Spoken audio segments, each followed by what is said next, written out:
आहे. मी तुम्हाला उद्देशिका म्हणून दाखवत आहे.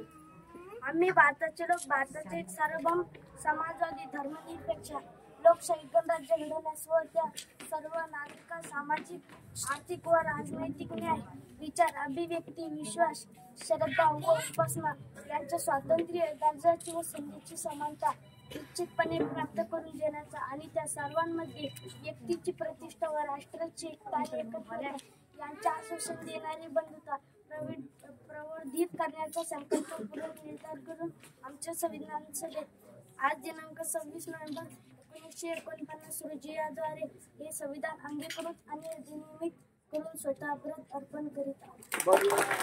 भारत माता की काय जबरदस्त करू दे बाबा सत्कार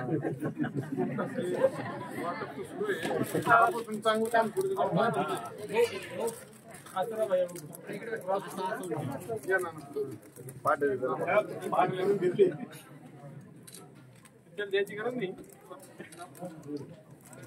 चंद्रकांत खरात यांना विनंती करतो की अर्जुन कुमार आंधळे आणि प्रवीण कुमार काकडे या दोघांचंही स्वागत करायला.